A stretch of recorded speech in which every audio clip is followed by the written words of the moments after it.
Car जी साहब, गालिबन जी। आप तुर्की में हैं, वहाँ पर क्या मूड है, क्या माहौल है? क्योंकि यहाँ से जो हम देख रहे हैं कि हमारा हमसाया मुल्क भारत बड़ी धमकियाँ लगा रहा है कि हम जी वहाँ तुर्की और आज़रबाईजान की सयाहत का भी बॉयकॉट करेंगे, उनकी प्रोडक्ट्स का भी बॉयकॉट करेंगे। वो सेंटिमेंट तो मैं वहाँ दूसरी जानिब जानूंगी कि उनके जो अज़ाइम हैं या उनके जो हौसले पाकिस्तान को उसकी हमायत के लिए वो कितने मुतज़लज़ल हुए हैं या नहीं है, या वो आज भी जमे हुए अपने मौक़िफ़ पे।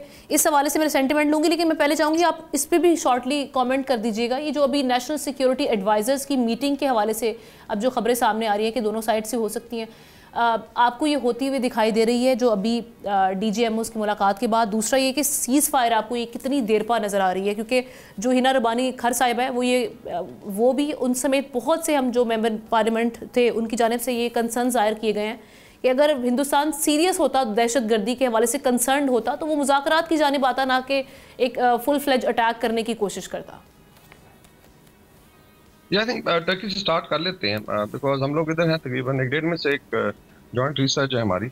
और उसमें एक तो वैसे भी एक आप कह लें इसको ब्रदरहुड का माहौल रहा है हमेशा तक, बड़ा हमेशा। लेकिन आई थिंक इस ऑपरेशन बनियान मरसूस पहले एयर स्ट्राइक से बहुत ज्यादा चेंज है। It's not only Turkey, Azerbaijan. अच्छा, ये जो 3 ममालिक हैं इनको अभी new brotherhood of actually new 3 tigers of Islam कहा जा रहा है यहाँ पे, एंड राइटली सो। इसकी आई थिंक हिस्टोरिकल रीजन भी हैं, आपस में कोलैबोरेशन है, ब्रदरहुड है। एंड देन इज जो आज़रबाईजान की हेल्प की व्हाटएवर पाकिस्तान ने डायरेक्ट इनडायरेक्ट कुछ चीजें नहीं बताई जा सकती, जहाँ पे उनका भी मसला कश्मीर ही था, जो नगोर्नो कराबाग था, उसमें I think Turkey Pakistan front line पे साथ होके उनके साथ उसको सक्सेस में आई थिंक शामिल थे। तो ये जो है, और आज़रबाईजानी भी एक किस्म के टर्क्स ही हैं अगर लेट्स से नस्लन देखा जाए। तो ये I think this is now become, अभी हम फिरते हैं यहाँ पे, और बड़ा इंटरेस्टिंग कमेंट है। पहले तो कारदेश कहते थे कि ब्रदर जिसको कहते हैं, नाउ दे आर सेइंग कि आप लोग जिन तो नहीं है, क्या कौम है बेसिकली।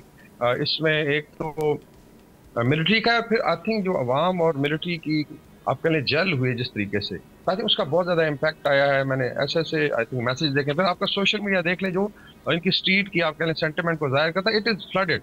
अच्छा, इसके साथ साथ अभी आप लिंक करें पूरा मिडल ईस्ट है, जनरली बिलीव किया जाता है शायद मिडल ईस्ट को न्यूट्रल है, स्ट्रीट न्यूट्रल बिल्कुल नहीं है। आप मराकश देख लें, आप अलजायर देख लें, आप मिस्र देख लें, फिर मिडल ईस्ट के सऊदी अरेबिया है, UAE है, जहाँ से लेट्स सोशल मीडिया कमेंट करते हैं। फिर इस तरह साउथ एशिया में अभी इसमें बताने की जरूरत है, Bangladesh, Nepal, Sri Lanka, Maldives, amazing, then it is central Asia.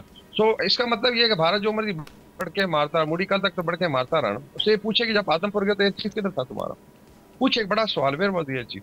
तो बात ये है कि there is serious now tussle, India के अंदर फ्रैक्चर शुरू हो गए, और दुनिया ने मान लिया है। अभी कोई यहाँ से कह रहा है top gun of south Asia, कोई कह रहा है जी आप किंग्स ऑफ स्काइज हैं।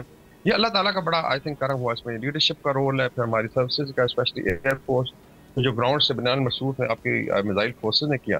फिर इवन आई थिंक जो लाइन ऑफ कंट्रोल पे जिस तरीके से फाइट हुई, फिर सियालकोट सेक्टर में हुई। तो all told I think this is a huge success. और मेरे ख्याल में 5 दिन, एक्चुअली 6 घंटे की टोटल लड़ाई, जिसने आप कह लें कि साउथ एशिया में बैलेंस ऑफ पावर को शिफ्ट कर दिया है। और मैं हमेशा कहता था कि जब ये होगा तो इवन इंशाल्लाह अफगानिस्तान से भी ठंडी हवा आएगी। स्पष्ट भारत करता था स्पॉन्सरशिप BLA तो और TTP की, बिकॉज कहते हैं जब बाप को फैंटी पड़ गई तो उसके जो आप कह लें वो वाली औलाद है, तो वो फिर आई थिंक स्टैंड नहीं कर सकती। This is going to have a huge impact on Pakistan internal security. यहाँ पे एक B लाइन बनी हुई है, मैं बता दूं, अफ्रीका से, सदर्न अफ्रीका से, नॉर्थ अफ्रीका से, इवन साउथ ईस्ट एशिया से, मिडिल के, पाकिस्तान जाके भेजें मिलिट्री को, सीखें कि इसको मोज़ाइक वॉरफेयर कहते हैं। जो लड़ाई हुई इसको हमने लिखा भी है, और हमारे अलग से पाकिस्तान की मिलिट्री एयरफोर्स 5-6 साल से काम कर रही थी। 2019 के बाद इस पे काम शुरू हो गया। This is a very very high tech warfare. तो मेरे ख्याल में अल्लाह के फजल से या चाइनीज को समझ इसकी, या पाकिस्तान या नेटो को, बाय एंड लार्ज मेरे ख्याल में इंडिया 5 साल पीछे, एंड दैट्स व्हाई देखिए जितनी मर्जी मूडी बढ़ के मारता रहे, I think they agreed, because इतना बड़ा नॉकआउट पंच था इनके मुंह पे, और इनका बहुत जबड़ा बुरी टूट तरह गया हुआ है, एक्सपोज जो हुआ है हालात खित्ते में। कहीं ना कहीं एक रोब या एक इम्प्रेशन जो इन्होंने जमाया हुआ था वो भी इससे ख़त्म हुआ, एक्सपोज हो गए बुरी तरह। तो आप समझते हैं कि अभी खित्ते में भी तन्हाई का शिकार हो रहा है तेज़ी से? कई ममालिक से इनकी ऑलरेडी बिगड़ चुकी है, और अब जो बाकी रह चुके थे उनको ये अब धमकियाँ देकर या जिस तरह से ब्लैकमेल करने की कोशिश करें, वहाँ से भी इनकी टाइज कट हो सकती हैं। जिसमें देखें, इसमें जो इनका कंडक्ट था, चाहे मीडिया का था चाहे अवाम का था, इनका स्पेशली जो आप कह लें RSS का कार्टर, और काफी सारा, I am not blaming let's say Sikhs हैं या बेसिकली बाकी कम्युनिटीज हैं, क्रिश्चियंस हैं, आदिवासी हैं, मुस्लिम तो बेचारे अवैसी जैसे लीडरशिप ने बकरी बना के रखा हुआ है। दो आई थिंक बड़े क्रिटिकल आई थिंक चीजें हुई। एक तो ईरानी सफीर की जिस तरीके से इंसल्ट की गई, Iranians were going to attack yesterday इनकी एम्बेसी को। नंबर टू, जो सऊदी अरेबिया के झंडे ट्रैम्पल किए गए, जो बेसिकली तो उस पर कलमा लिखा, उसका बहुत ज्यादा इस पे आया है। दूसरा, मेरे अरब ममालिक की भी जो है ना आंखें खुली हैं। मैं थोड़ा इसमें एक स्टडी बहुत पहले हुई थी, अभी आहिस्ता आहिस्ता आ रही है कि साउथ एशिया में खुदा न खास्ता न्यूक्लियर वॉर होती है। अभी लोग समझते हैं नुकसान शायद इंडिया पाकिस्तान का नुकसान होगा, तो मैंने काफी बात की है कोलोराडो यूनिवर्सिटी, और हमें भी पता है, आप खुद इसको वॉर गेम कर लें कि हमारे पास पौने 200 न्यूक्लियर वेपन्स हैं। और ये थोड़ा सा हमें टाइम दीजिए, बिकॉज इसमें एक बड़ा इंपॉर्टेंट पॉइंट है कि मूडी को भी फाइनली आप कैसे कॉर्नर कर सकते हैं। अगर ये चल जाते हैं 100 हथियार, तो entire south Asia goes and extended south Asia, ये 2.5 अरब की आबादी बनती है हमारी और साउथ ईस्ट एशिया।